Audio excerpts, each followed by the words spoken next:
Hello friends, स्वागत है आप लोग का बीजे होता जिग्जिस में। आज हम देखने वाले हैं रुक्मिणी पब्लिकेशन का जो कि सामान्य अध्ययन है। इसमें देखिए आज हिस्ट्री का चैप्टर क्लास 2 देखने वाले हैं। क्लास 1 पहले वाले वीडियो में अपलोड किया जा चुका है, आप उसमें जाकर देख सकते हैं। चलिए शुरू करते हैं। उससे पहले कोई चैनल बनने हैं तो कृपया बीजे होता जी के जैसे चैनल को सब्सक्राइब अवश्य करें। और देखिए याद रखना, जो जितना तपता है उसकी वैल्यू इस दुनिया में उतनी ही बढ़ती है। अगला प्रश्न क्या है, निम्नलिखित में से कौन सा वैदिक बलिदानों और अनुष्ठानों से संबंधित है। देखिए कौन सा वेद जो है वैदिक बलिदान एवं अनुष्ठान से संबंधित है, यह होगा यजुर्वेद। अगला है, प्राचीन समय में किसी व्यक्ति को वस्तु के साथ तोला जाना, प्राचीन समय में किसी व्यक्ति को किसी वस्तु के साथ तोला जाता था और उस भार के मात्रा के समान अनुपात में उसे दान दिया जाता था। इस प्रथा क्या कहते थे, इसे कहते हैं क्या, तुला भार। इसे तुला भार कहा जाता है। अगला देखते हैं, वेदों को इंडो आर्यन सभ्यता का सर्वप्रथम साहित्यिक अभिलेख कहा जाता है, साहित्यिक अभिलेख माना जाता है। इसमें से शामिल 4 वेद में से नाम ऋग्वेद, सामवेद, यजुर्वेद और कौन से है, और से कौन सा अथर्ववेद है। 4 वेद जो है अथर्ववेद है। धनुर्वेद यजुर्वेद का उपवेद है। इसका संबंध निम्नलिखित किसके साथ है। देखिए धनुर्वेद जो है यह यजुर्वेद का उपवेद है। यजुर्वेद का मतलब क्या होता है, युद्ध। धनुर्वेद का मतलब युद्ध कला एवं कौशल संबंधित है। चारों वेदों में सबसे पुराना वेद कौन सा है, यह होगा ऋग्वेद। ऋग्वेद जो है चारों वेदों में सबसे पुराना वेद है। अगला देखते हैं, निम्नलिखित में से किस वेद के संगीत से संबंधित ज्ञान संग्रहित है। किस वेद में संगीत से संबंधित ज्ञान संग्रहित, यह होगा सामवेद। अगला है, भारत में वैदिक काल की अवधि कब मनाता है, तो 1500 ईसा से 600 ईसा पूर्व तक। वेदों में इनमें से कौन सा अंग जटिल शब्दों के अर्थ एवं व्याख्या के लिए प्रसिद्ध माना जाता है, यह होगा निरुक्त। क्या होगा, निरुक्त। अगला है, निम्नलिखित में से किस वेद में रागों के उपचार रोगों के उपचार के बारे में वर्णन किया गया है, यह होगा अथर्ववेद में। अगला है, मुंडक उपनिषद निम्नलिखित में से किससे संबंधित है, तो यह अथर्ववेद में है। मुंडक उपनिषद जो है यह अथर्ववेद से संबंधित है। और देखिए सत्यमेव जयते जो शब्द लिया गया है ना, यह भी मुंडक उपनिषद से लिया गया है, तो ध्यान रखिएगा।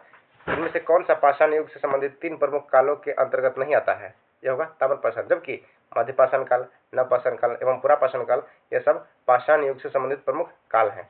सत्यमेव जयते का उदाहरण भारत के राष्ट्रीय प्रतीक पर देवनागरी लिपि में अंकित है। यह उदाहरण कहाँ से लिया गया है, तो देखिए मुंडक उपनिषद से लिया गया है। तो महाभारत के अनुसार भीष्म और हिडिंबा का पोता कौन था, यह होगा बारवरिक। भीष्म और हिडिंबा का जो पोता था महाभारत के अनुसार यह कौन था, बारवरिक था। कौन, बारवरिक। अगला देखते हैं, संस्कृत महाकाव्य महाभारत के लेखक कौन है, यह होगा महर्षि वेदव्यास। मनुष्य द्वारा सबसे पहले इनमें से किस धातु का उपयोग किया गया था, यह होगा तांबा का। निम्नलिखित में से किस वेद को गीत का पुस्तक, मंत्रों का वेद या गीत का योग कहा जाता है, यह होगा सामवेद को। अब देखिए अथर्ववेद में क्या है, तो जादू टोना से संबंधित वेद है। और यजुर्वेद में क्या है, तो यज्ञ से संबंधित है। और ऋग्वेद में ईश्वर की स्तुति के बारे में बताया गया है।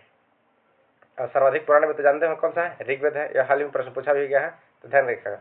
यजुर्वेद की कितनी शाखाएं हैं, देखिए इसके है कुल 2 शाखाएं हैं। अगला है, निम्नलिखित में से कौन सा चारों वेदों में सबसे पुराना वेद माना जाता है, यह होगा ऋग्वेद।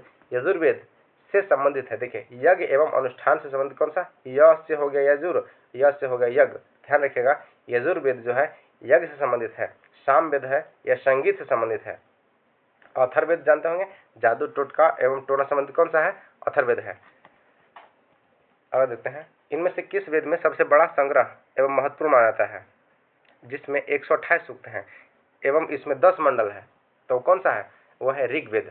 सबसे बड़ा मंडल कौन सा है, देखिए इसमें टोटल 10 मंडल हैं, 10 मंडल नामक पुस्तकें हैं और सूक्त टोटल 1028 हैं। तो यह किस वेद के बारे में बताया गया है, यह ऋग्वेद के बारे में। आगे बढ़ सकते हैं, प्राचीन भारतीय महाकाव्य के को अब तक ज्ञात सबसे लंबे महाकाव्य के रूप में जाना जाता है। इसे अब तक लिखे गए सबसे लंबे महाकाव्य के रूप में वर्णित किया गया है, वो कौन सा है, तो महाभारत है। अगर है, सबसे पुराना उपनिषद कौन सा है, ये देखिए छंदोपनिषद है। वेद में सबसे पुराना कौन सा है, ऋग्वेद में है। एवं उपनिषद पूछेगा सबसे पुराना कौन सा है, तो छंदोपनिषद है। अगला है, वैदिक ग्रंथों के अनुसार संग्रहित्री का अर्थ क्या होता है, यह कोषाध्यक्ष या खजांची। उस सही कथन समूह का चयन कीजिए जो भारत सरकार के अनुसार भारतीय शास्त्र भाषा होने से संबंधित मानदंडों का समर्थन करता है। यह कौन सा होगा, ये देखिए होगा, इसका आंसर सी होगा। पहला क्या है, उस प्रारंभिक ग्रंथों, अभिलेखों, इतिहासों की अवधि प्राचीनतम से 1500 से 2000 वर्ष से अधिक प्राचीन होना चाहिए। और दूसरा क्या होना चाहिए, उसके प्राचीन साहित्य ग्रंथ एक निकाय हो जिसे वह भाषा बोलने वाले लोगों की पीढ़ियों द्वारा मूल्यवान विरासत माना गया हो। और तीसरा क्या है, उस साहित्यिक परंपरा का मौलिकता हो जो किसी अन्य भाषा के समुदाय से उधार नहीं लिया गया हो। इसे क्या कहता है, तो शास्त्रीय भाषा घोषित किया जाता है सरकार के द्वारा। देखिए अगला प्रश्न पूछते हैं, चारों वेदों में किस वेद को यज्ञ सूत्रों के वेद के रूप में जाना जाता है, जिसमें समान उद्देश्य के लिए इच्छित छंदों साथ साथ विभिन्न संस्करणों के लिए बनाए जाने वाले गद्य सूत्र का भी शामिल किया गया है। यह होगा यजुर्वेद। देखिए क्वेश्चन को किसी भी तरह से टफ करके बनाया सकता है, तो ध्यान रखिएगा यह वर्ड किसके लिए उपयोग किया जाता है, सब यजुर्वेद के लिए। अथर्ववेद में जादू टोना एवं उपचार के बारे में बताया गया, रोग के उपचार के बारे में। सामवेद जो कि संगीत का वेद कहलाता है। देखिए यजुर्वेद में यज्ञ के बारे में बताया गया है, यह से यजुर, यह से यज्ञ। यज्ञों की चर्चा किसमें है, यजुर्वेद में है। और ऋग्वेद में प्रभु की स्तुति के बारे में एवं मंत्रों का उच्चारण के बारे में बताया गया है ऋग्वेद में। बृहद्रारण्यक, मुंडक एवं तैत्तरीय निम्नलिखित में से किस श्रेणी के धार्मिक ग्रंथों के उदाहरण है, यह होगा उपनिषद के। ये सब क्या है, उपनिषद। अब देखिए जैन धर्म से जो रेलवे अब तक प्रश्न पूछेगा 2022 से लेके, उसमें देख लेते हैं त्रिरत्न की अवधारणा किससे संबंधित है। त्रिरत्न की अवधारणा जो है एक किससे, बौद्ध धर्म से है। अगला है पार्श्वनाथ जो एक क्षत्रिय और बनारस के राजा अश्वसेन का पुत्र थे, वह कैमे तीर्थंकर थे। तो जैसे जानते हैं जैन धर्म में टोटल कुल 24 तीर्थंकर हुए हैं। उसमें प्रथम तीर्थंकर ऋषभदेव को मनाता है एवं संस्थापक भी वही थे। जबकि जैन धर्म का वास्तविक संस्थापक अगर पूछेगा तो महावीर स्वामी को आता है, क्योंकि महावीर स्वामी इसके बारे में बहुत प्रसिद्धि प्राप्त किए थे। और जो 5वां नियम है ना जैन धर्म में, वह महावीर स्वामी ही जोड़े थे। वो कौन सा था, तो 5वां नियम का था ब्रह्मचर्य। ब्रह्मचर्य की चर्चा इनके द्वारा किया गया है, महावीर स्वामी के द्वारा। और देखिए महावीर स्वामी का जन्म कुंडलवन कश्मीर में हुआ था, जबकि मृत्यु हुआ था बिहार के नालंदा के पावापुरी में। तो प्रश्न क्या पूछ रहा है, पार्श्वनाथ कौन से थे, इक्ष्वाकु क्षत्रिय बनारस के राजा एवं अश्वसेन का पुत्र था, जो कि जैन धर्म के 23 होगा 23वें तीर्थंकर थे। इसका चिन्ह क्या था, सर्प। इनका जो प्रतीक चिन्ह है सर्प है। जबकि महावीर स्वामी का जो है यह जैन धर्म के 24वें तीर्थंकर थे और उनका प्रतीक चिन्ह क्या था, सिंह था। तो ध्यान रखिएगा पार्श्वनाथ जो है यह 23वें तीर्थंकर थे। अगला प्रश्न पूछता है, महावीर स्वामी तीर्थंकरों की अंतिम तीर्थंकर कौन मानते हैं, यह होगा 24वां। महावीर स्वामी जो है तीर्थंकरों के अंतिम तीर्थंकर 24वां थे। निम्नलिखित में से किसे 24 तीर्थंकरों से अंतिम मनाता है, यह क्या है, महावीर स्वामी को। देखिए आरपीएफ ऐसा ही पूछा गया है, जैन धर्म के अंतिम तीर्थंकर कौन थे, तो महावीर स्वामी। एक ही प्रश्न को घुमा घुमा के विभिन्न एग्जामों में बार बार पूछा जा रहा है, तो आप उससे ध्यान से पढ़िएगा। देखिए प्रश्न क्या है, किसमें धार्मिक सुधार वर्धमान महावीर और सिद्धार्थ गौ सनातन धर्म की मुख्य धारा से अलग हो गए थे, और अंततः कौन सा धर्म, जैन धर्म और बौद्ध धर्म को स्थापित किया था, यह किस सन में होता है। देखिए 6वीं शताब्दी ईसा पूर्व में हुआ था। जैन धर्म और बौद्ध धर्म का उदय जो है 6वीं शताब्दी ईसा पूर्व में हुआ था। निम्नलिखित में से किसके द्वारा यह प्रतिपादित किया गया था कि सब कुछ निर्धारित करती है, व्यक्ति शक्तिहीन है, यह किसके द्वारा दिया गया था, आजीविकों के द्वारा कहा गया था। अगला है प्रसिद्ध संत पार्श्वनाथ का संबंध किस धर्म से है। देखिए प्रसिद्ध संत जो पार्श्वनाथ है इनका प्रतीक चिन्ह क्या था, सर्प था, और यह जैन धर्म से संबंधित है। किससे, जैनियों के 23वें तीर्थंकर थे, जबकि 24वें कौन थे, तो महावीर स्वामी। देखिए दिगंबर और श्वेतांबर पद का संबंध किस धर्म से है, दिगंबर और श्वेतांबर पद का संबंध जो है यह जैन धर्म से है। देखिए श्वेतांबर जो लोग जो है थे ना, यह क्या थे, यह सफेद वस्त्र धारण करते थे, जबकि दिगंबर जैन जो है यह निर्वस्त्र रहते थे। अगला है पहली जैन परिषद कहाँ आयोजित किया गया था, यह होगा पाटलिपुत्र में। कहाँ, पाटलिपुत्र में। अगला है भगवान महावीर का मूल नाम क्या था, तो यह वर्धमान था। 24वें जैन तीर्थंकर का नाम बताएं, तो ही महावीर जाकर जिनका बचपन का नाम क्या था, वर्धमान था।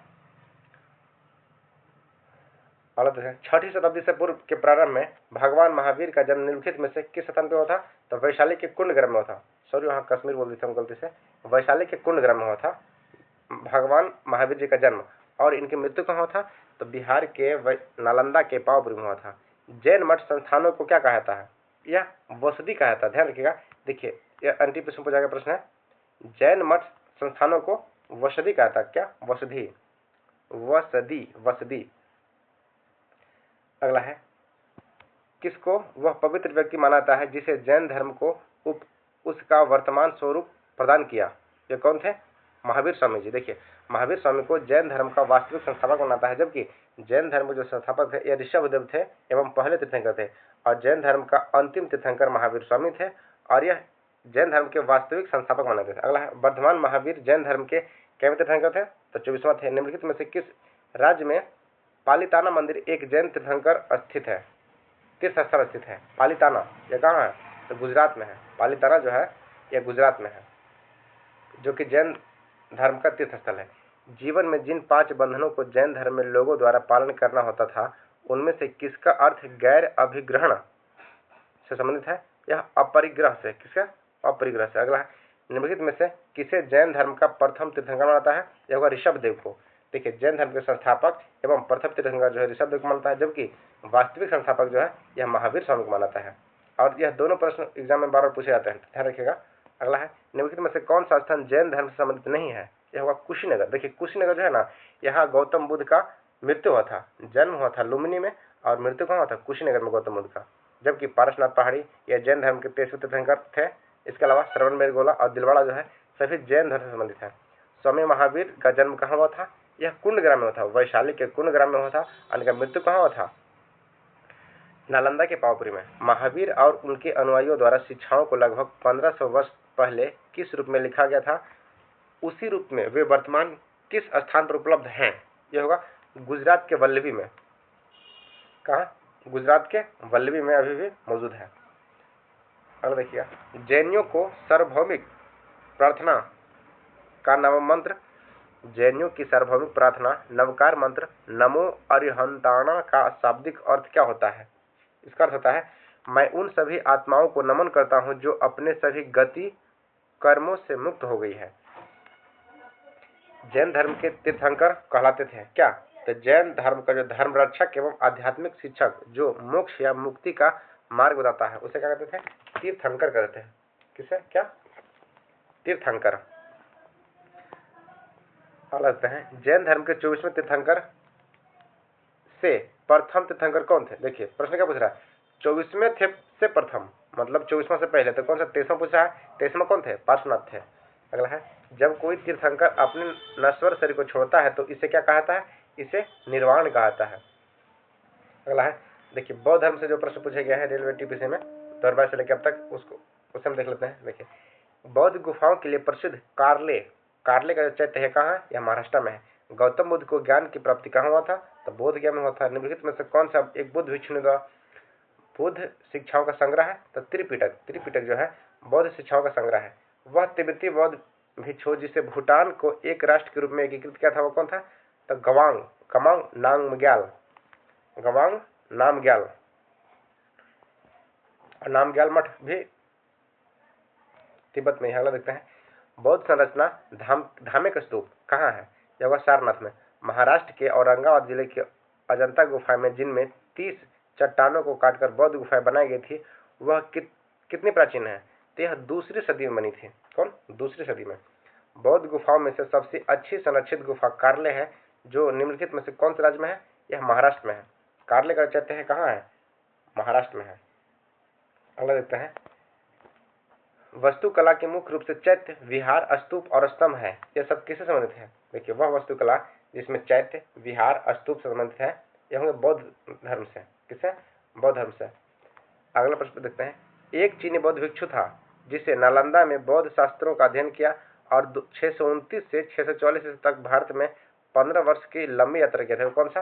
वैनसांग। देखिए, वैनसांग जो है यह हर्षवर्धन के शासनकाल में भारत आया था, जबकि फाहियान जो है यह चंद्रगुप्त मौर्य के शासनकाल में था। और यह दोनों प्रश्न भारत के विभिन्न एग्जामों में, वन एग्जामों में बार बार पूछा जाता है कि वैनसांग आया था हर्षवर्धन के शासनकाल में और फाहियान जो है यह चंद्रगुप्त द्वितीय के शासनकाल में भारत आया था। अगला है, त्रिपिटक पवित्र धर्म ग्रंथ किस धर्म से है?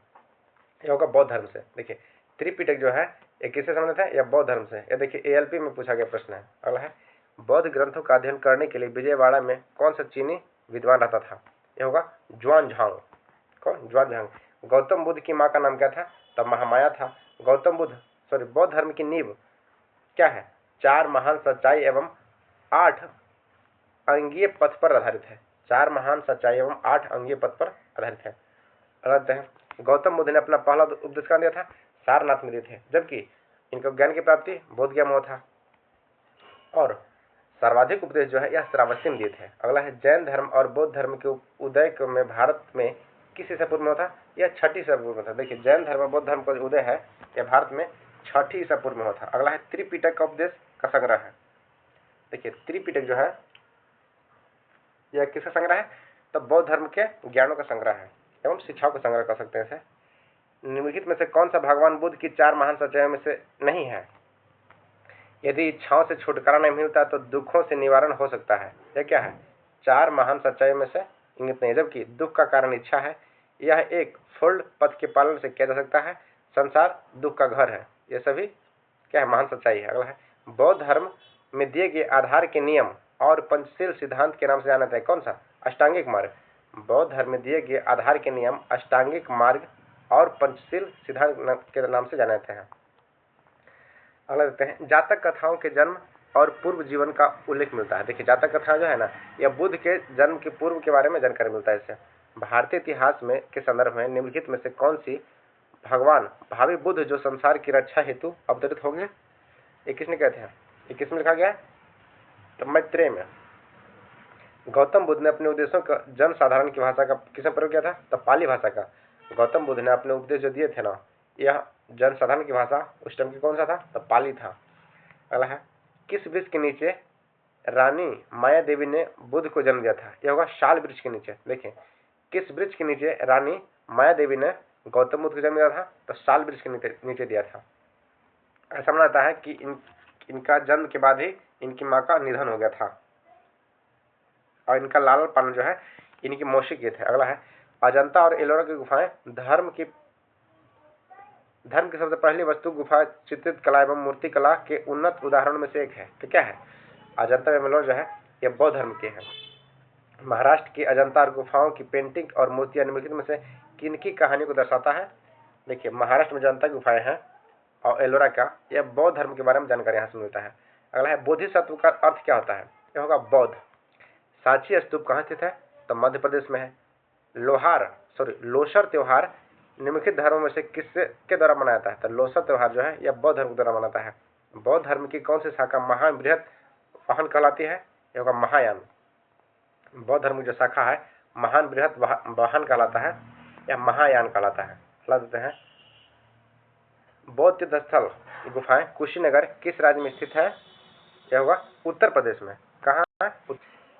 किनका जन्म लुम्बिनी में हुआ था जो कपिल वस्तु शहर के पास है? देखिए गौतम बुद्ध का जन्म कहाँ हुआ था? तो लुम्बिनी में हुआ था और उनका निधन कहाँ हुआ था? तो कुशीनगर में हुआ था। अब ज्ञान की प्राप्ति बोधि वृक्ष के नीचे गया में हुआ था, जिसका नाम बदलकर हाल ही में गया जी कर दिया गया, तो ध्यान रखिएगा। और यह जो वृक्ष था ना पीपल का वृक्ष, वो अपनी 4th पीढ़ी का है। और यह प्रश्न बीपीएससी से लेकर विभिन्न एग्जाम बार पूछा गया है।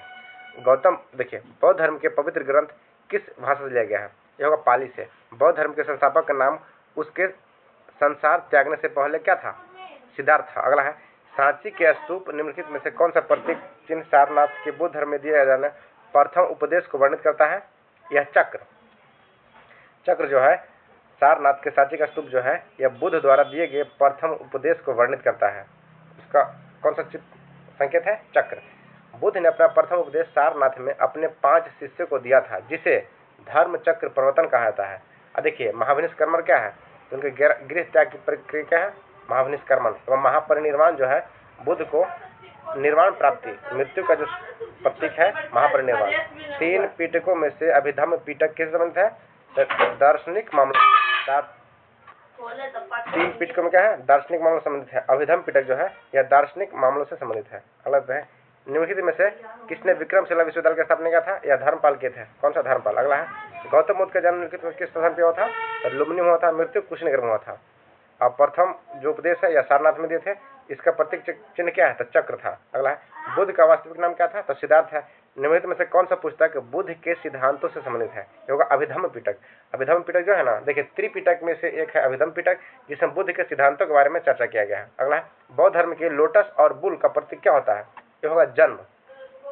अगृहत्या की घटना किससे है? यह घोड़ा संबंधित है। अगला है श्वेत शब्द श्वेतांबर किससे जुड़ा हुआ है? यह देखिए बौद्ध धर्म से है। श्वेतांबर जो है यह जैन धर्म होगा। दिगंबर एवं श्वेतांबर किससे है? यह जैन धर्म से जुड़ा हुआ। बौद्ध प्रतीक धर्म चक्र प्रवर्तन किसे कहता है? तो प्रथम उपदेश को धर्म चक्र प्रवर्तन कहा जाता है। और जो गृह त्याग की घटना था इसे महाभिनिष्क्रमण कहा जाता है। एवं बौद्ध धर्म की जो मृत्यु हुआ था इसे महापरिनिर्वाण की संज्ञा देता है, महापरिनिर्वाण कहता है। गौतम बुद्ध का पुत्र का क्या नाम था? ये राहुल था। अब सवाल है बुद्ध बौद्ध धर्म का कौन सा संप्रदाय तनिष्क अनुष्ठानों के लिए जाना जाता था? ये होगा ब्रजयान, ब्रजयान के द्वारा। स्तूप क्या है? तो साधना टीला, शवाधान टीला। जब मृत्यु होता था बौद्ध धर्म के जो गुरु हैं उनका, उन्हें जो दफनाया जाता था तो उससे क्या कहता था? स्तूप कहा था। यह शवाधान टीला है। बौद्ध धर्म में अभय मुद्रा का अर्थ क्या है? यह निर्भीकता का है। क्या है? अभय मुद्रा, यह निर्भीकता। अगला है जातक कथा संबंध किससे है? देखिए जातक कथा जो है यह बौद्ध धर्म से संबंधित है। ध्यान रखिएगा। प्रश्न देखिए तो इसमें जितने प्रश्न दिए गए थे जो कि सारे पूछे हुए क्वेश्चन है उसे हम देख चुके हैं।